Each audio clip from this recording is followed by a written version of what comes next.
Todos bárbaros. Bueno, vamos a compartir pantalla nuevamente.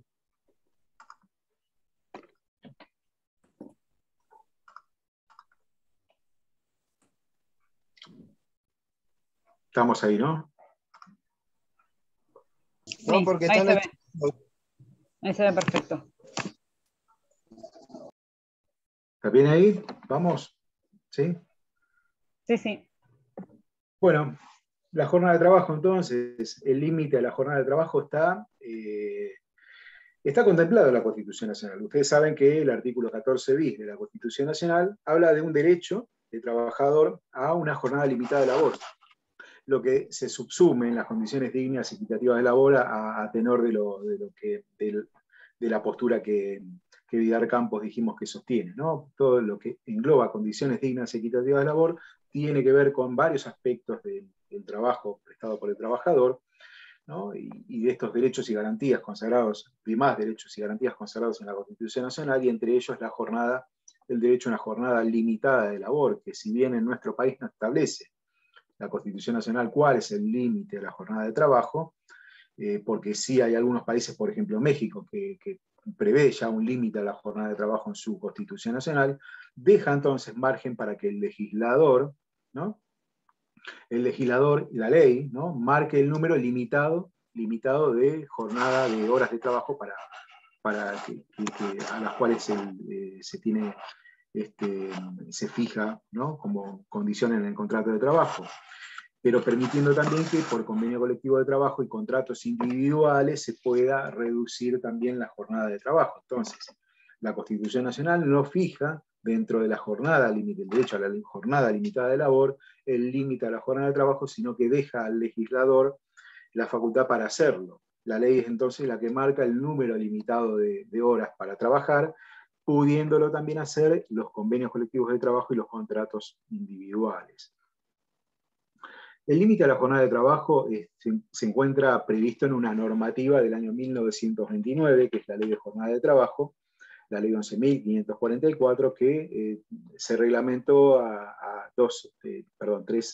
cuatro años después, con el decreto reglamentario 16.115 del año 33, que reglamenta algunos aspectos de esta ley que son también importantes de tener en cuenta, ¿no? Es una ley que nació como solamente de aplicación nacional, es decir, en el territorio de la capital federal y en los territorios nacionales.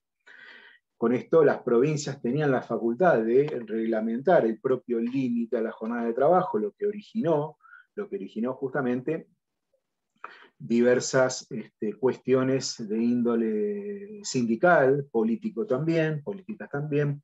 Uno de los reclamos que dio origen al Cordobazo del año 1969 tiene que ver justamente con esto, ¿no? Con reclamos de los trabajadores que de una misma empresa, por ejemplo, tenían dos jornadas de trabajo diferentes, dos límites de jornada de trabajo. ¿Y cómo se dio esto? ¿Y cómo se da esto? Justamente por el avance de lo que serían los procesos productivos y de tecnificación de las empresas, que determinó que empresas, por ejemplo, de la industria automotriz, con sede o con sedes o con plantas industriales en una provincia y en otra, se encontrasen con diferentes límites a la jornada de trabajo, y compañeros de una misma empresa tenían, en todo caso, dos límites de jornada diferentes, mientras por ejemplo, trabajadores de la provincia de Córdoba tenían un límite de 48 horas semanales, los de Santa Fe un límite previsto de 52 horas semanales. En ambos casos, bueno, había una diferencia, sobre todo sostenida en aquellas provincias que tenían un límite extenso a la jornada de trabajo. Bueno, esto determinó y derivó en varios conflictos, entre ellos el Cordobazo, que bien se unieron a otros reclamos de otros sectores también frente a este reclamo general que dio origen a un levantamiento popular, la verdad, bastante importante en esa época, pero determinó también un conflicto derivado justamente de una cuestión en la que existían diferentes regulaciones a los límites de la jornada de trabajo, según la provincia de la que se tratase. Bueno, este conflicto fue resuelto por el artículo 196 de la ley 20.744, la ley del año 1974, la ley de contrato de trabajo, ¿no? Que resuelve que la competencia en la fijación de la jornada de trabajo. ¿Y cómo lo resuelve? Justamente a partir de que determinar, ¿no? que es el Estado nacional, la nación, la que fija el horario la que fija la jornada de trabajo, los límites a la jornada de trabajo. Leemos el artículo 196, que dice justamente que resuelve este tema de competencia.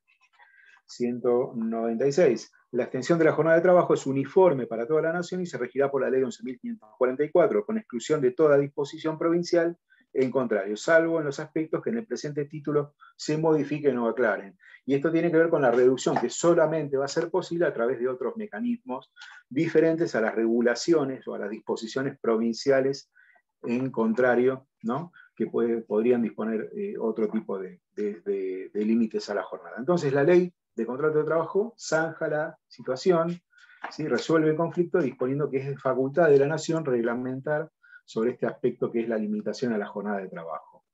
Una ley 11.544 que tiene un ámbito personal de aplicación bastante amplio porque se aplica esta ley a toda persona ocupada por cuenta ajena en explotaciones públicas o privadas, aunque no persigan fines de lucro. Bastante amplia, ¿no? Y excluye, ¿sí?, de su aplicación, hay trabajadores que están excluidos de la aplicación de la ley, directamente de la ley 11.544, y estos son los trabajadores agrarios, personal de servicio doméstico, que hoy en día se los llama, bueno, la vieja menciona al personal que presta servicios en el ámbito de casas particulares, ¿no? Personal de servicio doméstico, agrarios, que no es que no tengan una limitación a la jornada de trabajo, sino que vienen regímenes propios, ¿sí?, vinculados a esas actividades. Pero no es que no tengan un límite a la jornada de trabajo. Pero también excluyen de la aplicación a los trabajadores que prestan tareas en establecimientos donde solo trabajen miembros de la familia del jefe, del gerente o del dueño de esa explotación. Entonces, aquellos trabajadores que prestan tareas en estos establecimientos están excluidos, ¿sí?, de la ley de jornada de trabajo. Exclusiones marcadas en la ley 11.544 e inclusiones. Pero también podemos hablar de excepciones. ¿Y estas excepciones a qué se refieren? Que no son lo mismo que exclusiones. Las excepciones se refieren a aquellos trabajadores que están exceptuados del límite máximo de labor, fijado por la ley 11.544. Ya lo vamos a ver. El límite máximo de labor fijado por la ley 11.544 no se aplica a estos trabajadores que están exceptuados de ese límite máximo. ¿Cuáles son estos trabajadores? Directores o gerentes, que no tienen derecho a percibir horas extras, ¿bien?, y aquellos trabajos especialmente intermitentes. ¿De qué hablamos cuando nos referimos a trabajos especialmente intermitentes, ¿no? Esto es una previsión normativa del convenio 30 de la OIT, que ya dijimos que fue ratificado por nuestro país, pero también del artículo 4, inciso A de la ley 11.544. El trabajo intermitente, dice la ley, no exige un esfuerzo continuado por el trabajador, una atención, una dedicación permanente, y estamos hablando de conserjes, serenos, personal de vigilancia, de conservación de locales o depósitos, solamente de conservación, porque si nos encontramos con personal de vigilancia dedicado a un control más exhaustivo, no están excluidos, exceptuados, mejor dicho, del límite fijado por la ley 11.544. Entonces, para simplificar o redondear un poco la cuestión, bueno, tenemos un ámbito personal de aplicación, en que están todos incluidos los trabajadores del ámbito público-privado, ¿no? Exclusiones, aquellos trabajadores que prestan servicios en actividades de trabajo horario o personal de servicio doméstico, y exceptuados, que son estos que mencionamos recién, ¿no? Directores o gerentes o trabajadores que prestan servicios o prestan tareas en aquellos trabajos considerados especialmente intermitentes. Al hablar de jornada de trabajo, se impone un poco determinar lo que es el concepto de jornada de trabajo. Y cuando nos referimos a concepto de jornada de trabajo, es lo que nos va a ayudar, ¿sí?, a fijar el límite de la jornada de trabajo, o el tiempo que se mide como de trabajo, y en consecuencia el límite de la jornada de trabajo. Porque hay tres conceptos vinculados a lo que es jornada de trabajo, o a la definición de la jornada de trabajo. ¿Qué es lo que consideramos nosotros como tiempo de trabajo? ¿Será el tiempo legal, que entiende como jornada de trabajo el tiempo fijado por la ley o la reglamentación? Es decir, 8 horas diarias o 48 horas semanales. ¿Ese es tiempo de trabajo? ¿Ese es el concepto de jornada de trabajo? ¿El tiempo legal? ¿Será el concepto que se vincula al tiempo nominal, el que tenemos que adoptar? Es decir, el que mide como jornada de trabajo, como tiempo de trabajo, el tiempo en que el trabajador está a disposición de su empleador. ¿Bien? Este es otro tipo de concepto de jornada de trabajo. O el tiempo efectivo de trabajo. Es decir, es jornada de trabajo el tiempo en que efectivamente está prestando servicios al trabajador, en que concretamente está ejecutando su prestación.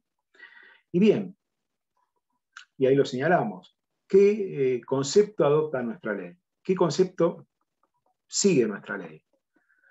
Es el tiempo nominal de trabajo. ¿Por qué?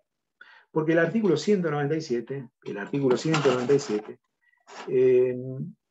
dice que se mide como jornada de trabajo, se entiende por jornada de trabajo todo el tiempo durante el cual el trabajador esté a disposición del empleador en tanto, ¿sí?, en tanto no pueda disponer de su actividad en beneficio propio.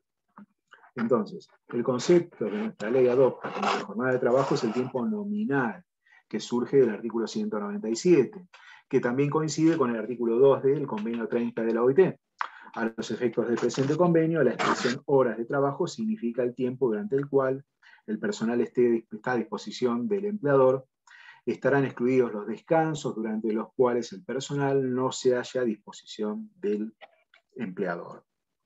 Entonces, para redondear, el lapso computable como de jornada de trabajo abarca el tiempo efectivo de trabajo, es decir, el tiempo en que efectivamente está el trabajador prestando ese servicio, pero también el tiempo en que el trabajador pone a disposición la fuerza de trabajo, ¿sí?, aunque el empleador no lo ocupe, esa fuerza de trabajo. Entonces, abarca todos esos aspectos. Este es un instituto o una definición muy vinculada a lo que es el salario, que vamos a estudiar más adelante, artículo 103 de la Ley de Contrato de Trabajo. El artículo 103 de la Ley de Contrato de Trabajo justamente define, ¿sí?, el salario a partir del tiempo en que, o a partir de la fuerza de trabajo puesta a disposición de su empleador. El tiempo tiene que ver con la jornada. La puesta a disposición de la fuerza de trabajo del trabajador hacia el empleador, ¿sí?, se vincula también con el instituto de salario, porque el trabajador va a ganar salario aunque efectivamente no preste el trabajo, sino con solo poner a disposición del empleador su fuerza de trabajo. Son dos institutos que se relacionan justamente en esta fase, en este aspecto. Esto nos lleva también a hablar de otras cuestiones que son consecuencia de esta definición que el artículo 197 adopta para nuestra ley, ¿no? Por ejemplo, lapsos de inactividad que son computables. Lapsos de inactividad que son computables. El cambio de ropa, la elección de las herramientas, ¿no? Estos son lapsos de inactividad computables dentro de lo que es el concepto de jornada de trabajo. Pero los lapsos de inactividad que también pueden presentarse a algún tipo de duda, aquellos que no son computables, es necesario o resulta necesario identificarlos. Por ejemplo, aquel tiempo en el cual el trabajador tiene como de libre disposición, ¿no?, en que él se usa en beneficio propio del trabajador. Por ejemplo, el tiempo que el trabajador está almorzando. Aunque el trabajador sigue, por ahí quizás en el caso puede tratarse de un almuerzo tomado en el comedor de la empresa del empleador, ¿no?, sigue en el ámbito del empleador, y a pesar de también estar sujeto a un eventual poder disciplinario por parte del empleador, si el trabajador incumple alguno de los deberes de conducta en ese momento en que toma el almuerzo, a pesar de esto, bueno, ese tiempo no integra la jornada de trabajo, a pesar de que tome su almuerzo, por ejemplo, en el lugar en el lugar donde presta servicios. La clave un poco pasa por este tiempo en que el trabajador ocupa como en beneficio propio, porque es un lapso de inactividad en el que el trabajador no pone a disposición del empleador su fuerza de trabajo. Por eso se presentan algunas dudas cuando, por ejemplo, hablamos de aquellas pausas obligadas por las tareas. ¿Cuáles integran, en todo caso, la jornada de trabajo? Bueno, si nos encontramos frente a una inactividad obligada por razones de tipo objetivo, por ejemplo, el tiempo en que el trabajador está esperando para que arranque una máquina, o el tiempo en que el trabajador se está cambiando, bueno, ya lo dijimos, ¿no? El cambio de la ropa, o el que se desplaza el trabajador dentro de la empresa para ocupar su puesto de trabajo. Bueno, esa inactividad obligada por razones objetivas, más que nada se ve esto cuando dimos el ejemplo que mencioné recién, ¿no? En que está esperando a que arranque la máquina, porque hay máquinas que necesitan de un proceso de calentamiento para que pueda ser utilizada por el trabajador, ¿no? Por ejemplo.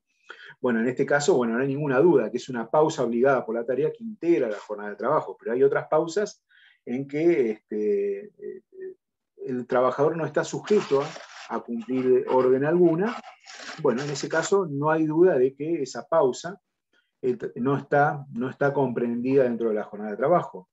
Pero supongamos el caso en que el trabajador queda sujeto igualmente a cumplir órdenes por parte del empleador, a cumplir tareas, ¿no? En que el empleador le da órdenes y el trabajador está obligado a cumplirlas. Por ejemplo, el trabajador mientras almuerza tiene que atender el teléfono, controlar el ingreso y egreso de personas, ¿no? Responde instrucciones de trabajo en general, ¿no? Está sujeto al control del empleador. Bueno, esta pausa, que puede ser para el almuerzo, para merendar en todo caso, integra la jornada de trabajo. La jurisprudencia no es unánime al definir esas pausas breves que tienen que ver con, por ejemplo, la merienda o un desayuno. La gran mayoría la considera integrante dentro de lo que es la jornada de trabajo, porque son pausas brevísimas o breves, caracterizadas por un momento de inactividad que es necesario para que el trabajador pueda reanudar o iniciar la tarea de un modo efectivo y de un modo eficaz. Pero bien, la solución en ese caso, cuando hablamos de pausas muy breves, no es unánime. Sí, cuando hablamos, por ejemplo, de la pausa para el almuerzo. La pausa para el almuerzo no integra lo que es la jornada de trabajo. ¿Y qué pasa con el tiempo para ir y volver al trabajo? ¿Integra o no integra la jornada de trabajo? El tiempo in itinere. Bueno, el Perdón, tiempo in profe, itinere, una bien, sí, pregunta. vamos. Cuando se refiere a pausas breves, más allá de que no haya Bien, un bien. criterio uniforme, No hay ¿hay, un criterio uniforme. Sí. digo, hay un tiempo ¿No? más o menos considerado a qué se refieren con pausas breves? Lo breve, bueno, no excede la media hora. Lo breve no Ok. excede la media hora según la jurisprudencia. Breve sería algo de menor tiempo que ese. O sea, uno puede tener como horario de almuerzo 40 minutos, eso no es una pausa breve. Y la jurisprudencia aparte ha dicho de que, bueno, en ese tiempo de almuerzo no integra la jornada de trabajo. Y en estos hay coincidencias, salvo los casos en que comentamos recién, ¿no? En que el trabajador, aún así, tomando su almuerzo, tiene que seguir cumpliendo con su trabajo, seguir atendiendo gente que viene, clientes, a pesar de esta circunstancia de tomar su almuerzo. Y dijimos entonces, bueno, preguntamos entonces, el tiempo para ir y volver al trabajo, el itinere, que vamos a verlo más adelante cuando hablemos de accidentes de trabajo. ¿Integra o no integra la jornada de trabajo? Sí, integra, porque los accidentes laborales lo toman como válido, pero En siempre tiene que realidad, ser el mismo recorrido, digamos, como que hay... de eso vamos a hablar si el mismo recorrido es necesario Claro, o no. Vamos a ver más adelante. pero no No hay integra que la confundir, jornada, claro, no integra la jornada, claro, pues no nos pagan por ese tiempo de ida y de vuelta. claro, por el mismo concepto que dimos nosotros de jornada de trabajo, en que el trabajador está poniendo la fuerza de trabajo a disposición de su empleador, no integra el tiempo in itinere la jornada de trabajo. Que el legislador en el año 1940 haya seguido, el legislador argentino haya seguido las recomendaciones de la Organización Internacional del Trabajo en el sentido de proteger al trabajador que tiene un accidente en el transcurso, en el trayecto, mejor dicho, de desplazamiento que va desde su casa hasta el trabajo y viceversa, no significa de que este tiempo integre la jornada de trabajo. Entonces, no hay que confundirse. El artículo 1, inciso D del decreto reglamentario, precisamente lo dice concretamente, digamos que esto queda fuera de la jornada de trabajo, pero por el mismo concepto de jornada de trabajo ya también excede lo que sería la consideración como tal a los fines del concepto que dimos nosotros recién, ¿no? De la ley. Si bien hay supuestos excepcionales en los que, por ejemplo, estamos hablando de trabajadores, ¿no? De transporte de carga, trabajadores de la construcción, el trabajador de transporte de cargas cuando tiene que, por ejemplo, llevarse el camión a su casa, a su domicilio, bueno, y eso por la índole misma de la tarea, bueno, se le reconoce ese trayecto hasta que toma realmente el servicio como tiempo de trabajo, o aquel trabajador que vive a más de 30 kilómetros de la construcción, ¿no? Que vive a más de 30 kilómetros de la obra donde tiene que presentarse, bueno, esto por convenio colectivo de trabajo se ha dispuesto que este tiempo integra la jornada de trabajo. Pero son supuestos excepcionales reglamentados por convenio colectivo de trabajo donde se ha previsto justamente que en esos casos ese tiempo en que uno va a su casa o va desde el trabajo a su casa integra la jornada de trabajo. Y es una solución, o mejor dicho, una resolución de la cuestión de que no integra la jornada de trabajo, aunque que se da, aunque que se considera como tal, aunque el transporte esté a cargo del empleador. Esto no cambia, ¿no? La resolución de que excede el tiempo de trabajo, el trayecto, el tiempo in itinere, entre que el trabajador va a su casa o vuelve a su casa del trabajo. Bueno, no integra la jornada de trabajo. Perdón, profe, no llegué a escuchar el tema de estas excepciones, ¿dónde están contempladas? Están contempladas en los convenios colectivos particulares. Digamos, ok, en cada caso en realidad. Son casos excepcionales, la verdad que no se da. Se detecté, creo, en este caso 2, pero no creo que haya muchos más. Bien.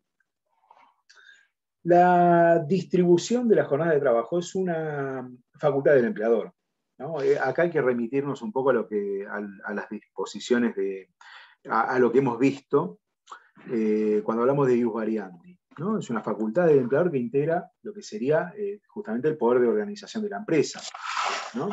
Tiene que ver esto también con las necesidades funcionales, es decir, el cambio que puede el empleador decidir en cuanto a la distribución de las horas de trabajo, integra lo que serían las facultades del empleador en la organización del trabajo, y esto debe obedecer a necesidades de tipo funcional. El empleador no puede levantarse un día y decir, bueno, a ver, usted hoy me trabaja 3 horas y mañana trabaja 7 horas, u 8 horas, o 9 horas, según cuál sea el ejemplo. Tiene que obedecer estas cuestiones a necesidades de tipo funcional, no caprichosas ni arbitrarias por parte del empleador. De todas maneras, esta distribución de las horas de trabajo, tienen limitaciones también, ¿no? Esta distribución desigual de las horas de trabajo, que se vinculan a las facultades del empleador, tiene de todas maneras limitaciones, porque el empleador no puede exceder la jornada máxima de labor diaria en más de 1 hora. La ley prevé o posibilita de que el empleador pueda trabajar 9 horas todos los días, ¿no? Y 3 horas, o sea, se puede exceder en un día a la semana, durante los días de lunes a viernes, por ejemplo, las 8 horas diarias y trabajar 9, y disponer que se trabaje 9. Pero no se debe exceder las 3 horas del día sábado, ¿no? O sea, no se puede trabajar más de 3 horas el día sábado, con lo cual la cuenta da igual 48 horas semanales. Entonces, si bien la ley prevé que ese límite de jornada de trabajo de 8 horas diarias o 48 horas semanales, a diferencia de lo que dispone el convenio 1 de la OIT, que dice 48 horas diarias y 48 horas semanales, ¿no? Recuerden ustedes, el convenio 1 de la OIT está ratificado por nuestro país, pero la ley 11.544 contiene una pequeña diferencia que lo hace gran diferencia, que es esa conjunción en vez de O, y. Entonces, al posibilitar el legislador que el empleador trabaje 9 horas, ¿no? Disponga de trabajar 9 horas en vez de las 8 horas diarias, con la limitación igualmente de conservar, que es la semanal de 48 horas, entonces se considera en realidad que el límite que vale es el de las 48 horas semanales, y no el de las 8 horas diarias. ¿Por qué? Porque el empleador puede distribuir desigualmente las horas de trabajo con tal de no excederse de 3 horas el día sábado, porque si no se excederían las 48 horas semanales. A diferencia de lo que dice el convenio 1 de la OIT, porque al establecer la conjunción y, o la conjunción disyuntiva y, en las 48 horas semanales y 48 y 8 horas diarias, está estableciendo de alguna manera los dos límites. Pero nuestro sistema lo cambia y prevé el O. Entonces es el uno o el otro, pero siempre se va a imponer el otro, que es el de las 48 horas semanales, por esta facultad que tiene el empleador de excederse en más de una hora los días de semana. Y también tiene una limitación, que es la pausa obligada de 12 horas entre la finalización de una jornada y el comienzo de la siguiente. Eso no contempla ningún tipo de excepción. Entonces, a la finalización de una jornada le tienen que suceder 12 horas, ¿sí?, para comenzar la jornada siguiente. Entonces decimos que en consecuencia en nuestro derecho existe un límite diario de 9 horas por día, y lo que se impone es justamente el límite semanal de las 48 horas. Esto en cuanto a las restricciones, en cuanto a la distribución de horas de trabajo, que es facultad del empleador. Y bien, hemos hablado, ¿no?, de estos límites de 48 horas semanales, de 8 horas por día. La obligación justamente del trabajador es trabajar esas 8 horas por día o 48 horas semanales, con la posibilidad de que por convenio colectivo de trabajo, por contrato individual, ya hemos visto de que no por legislación provincial, se pueda reducir la jornada, ¿no? El 196 de la Ley de Contrato de Trabajo prevé 197 de la Ley de Jornada de Trabajo establece esa posibilidad de reducción de la jornada a partir de esas... El 98 creo que es, profe. 98. La reducción de la jornada, bien, gracias, la compañera, procederá cuando lo establezcan las disposiciones nacionales reglamentarias de la materia, estipulación particular de los contratos individuales o convenios colectivos de trabajo, ¿no? Entonces, la reducción de la jornada puede ser posible a partir de esas dos fuentes del derecho de trabajo, como pueden ser los contratos individuales. Uno puede pactar con su empleador que no se trabaje en 8 horas, que se trabaje en 6. O un convenio colectivo, con más autoridad aún, establecer que en una actividad determinada no se trabajen 8 horas por día o 48 horas semanales, sino que el límite que se fije en esa actividad sea de 36 horas por semana, por ejemplo, ¿no?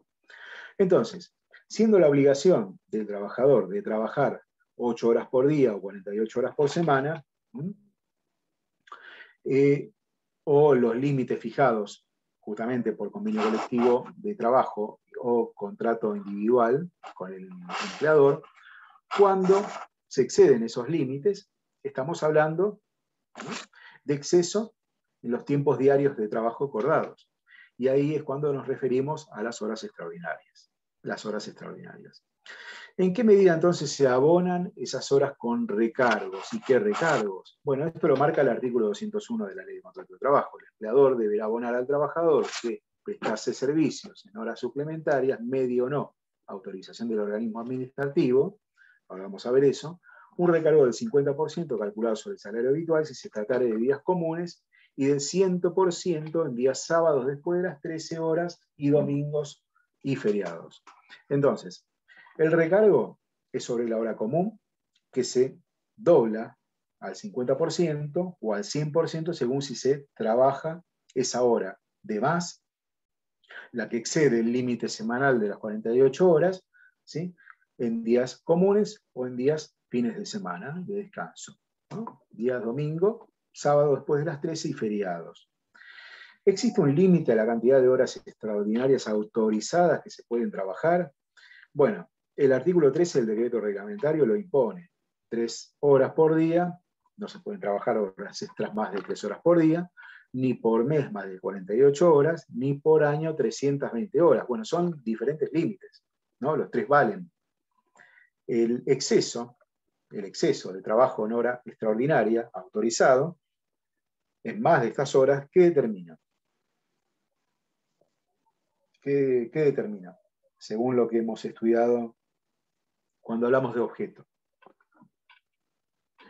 Que es trabajo de tipo prohibido, ¿no? Y las consecuencias cuando hablamos de trabajo prohibido, ¿son para quién? Para el empleador. ¿Para quién sería? Para el empleador. Bien. El trabajador, entonces, ¿conserva el derecho a que se le paguen horas extraordinarias si se trabajó, por ejemplo, 4 horas extras en un día? Sí, lo conserva. Sí. ¿A que se le pague de qué manera? De manera como se paga una hora extraordinaria. O fija Entonces, la ley. Entonces las consecuencias que van contra el empleador tienen que ver con sanciones de tipo administrativo. O sea, sanciones que va a imponer la policía de trabajo justamente a aquel empleador que se excede de lo autorizado por ley, de lo autorizado en este marco, de las horas diarias por mes o por año, y esas consecuencias no van contra el empleado, contra el trabajador. El decreto del año 2000, el 484, flexibilizó un poco esta cuestión diciendo de que 30 horas semanales o 200 horas anuales no necesitan de autorización alguna. Pero si se excede este margen de 30 horas semanales o de las 200 anuales, es necesario pedir autorización, ¿sí? Ahora, lo que exceda las 48 horas por mes o las 320 horas, bueno, eso es pasible de ser sancionado por la autoridad administrativa del empleador que excede el trabajo prestado en horas extraordinarias en estos límites impuestos por el decreto reglamentario. En cuanto a las horas extras, bueno, lo hemos dicho, a diferencia de lo que sostiene el convenio 1 de la OIT, ¿cuál es el cómputo diario o semanal que se impone? Bueno, se impone el cómputo semanal. Esto lo ha determinado la jurisprudencia a partir también de la interpretación de un artículo del convenio 1 de la OIT, el artículo 2, que de alguna manera contempla esta posibilidad de fijar solo un límite y no el otro, pero en definitiva y en síntesis, el cómputo que vale es el cómputo semanal. El cómputo semanal. Si se exceden las 48 horas semanales, se pagan horas extras. ¿Por qué puede darse esto? Porque según el caso que se trate, ¿no? Justamente si la jornada de trabajo trabajada por el trabajador, ¿no? Justamente excede en un día las 10 horas, por ejemplo, y en la semana no hay un exceso en el límite semanal, que digamos, lo que sería las 48 horas computadas por la cantidad de horas trabajadas en esa semana, bueno, en ese caso no se ganaría el derecho a cobrar horas extraordinarias por esa 10ª hora trabajada, 9ª y 10ª hora trabajada. Entonces, lo que vale en principio es el cómputo semanal, digo en principio porque alguno puede entender que esto contraría lo que sería el convenio 1 de la OIT, que no dice O, sino que dice I. Pero otra interpretación, aparte de este convenio del 1 de la OIT, se da con el artículo 2 del convenio, que pareciera contemplar esa posibilidad de elegir entre uno u otro límite. En concreto, ¿qué pasa con las horas que exceden la jornada pactada inferior a la legal? Porque tenemos esta discusión también, ¿no? ¿Se paga como hora simple o con recargo? Si, por ejemplo, en una jornada pactada con el empleador, ¿no? De 6 horas, se trabaja la hora 7 y la hora 8, esta hora 7 y 8, ¿se paga como simple o con recargo? Bueno, esta es una discusión que se zanjó un poco con una doctrina de un plenario del año 1981, plenario de la Cámara de Apelaciones del Trabajo, que dijo que el trabajo realizado fuera de la jornada convenida por las partes sin exceder el máximo legal debe pagarse sin el recargo previsto en el artículo 201 de la Ley de Contratos de Trabajo. Sí, lo escucho. Alguien me quería preguntar algo, creo, ¿no? Por ahí. Esta doctrina del plenario, como ustedes lo pueden leer acá, el trabajo realizado fuera de la jornada convenida por las partes no se aplica a la jornada reducida por convenio colectivo de trabajo, porque está hablando de la jornada convenida por las partes. Si en un convenio colectivo de trabajo se prevé que la jornada máxima de labor semanal es de 36 horas, no hay ninguna duda de que de 37 en adelante, o lo que excede las 36, se pagaría como hora extraordinaria. Pero no en la jornada convencional pactada con el empleador. La doctrina del plenario entonces no se aplica a lo que sería la jornada reducida por convenio colectivo de trabajo. Sí es importante que ustedes no confundan hora extraordinaria con descanso. ¿Por qué digo esto? Porque las horas trabajadas en días de descanso, ¿no?, pueden o no exceder el límite semanal. No hay que confundir ambos institutos en estos casos. ¿Cuándo se pagaría entonces con recargo? Cuando se excede la jornada máxima legal o convencional. Y en este caso va a ser la de 48 horas, la jornada legal, o la jornada convencional, la establecida en convenio colectivo de trabajo. Pero sí, esto siempre que se exceda justamente la jornada, en este caso semanal, ese trabajo prestado en día de descanso se va a pagar como extraordinario, siempre y cuando se exceda la jornada máxima prevista, ¿no? Es decir, que no siempre trabajar en día de descanso origina el pago de horas extraordinarias. Sí va a originar lo que vamos a ver después, luego y a continuación con el tema de descansos, va a originar el derecho del trabajador a pedir un descanso compensatorio, pero no un recargo en la hora trabajada en esos días, que si es con exceso, se va a pagar en todo caso también al 100%, porque es un trabajo prestado en día de descanso. Profe, ¿No? perdón, no me quedó muy claro esto último. Supongamos que un trabajador trabaja el día sábado y trabaja el día domingo, ¿no? Y en total las horas trabajadas durante esa semana da 46 horas. Bien.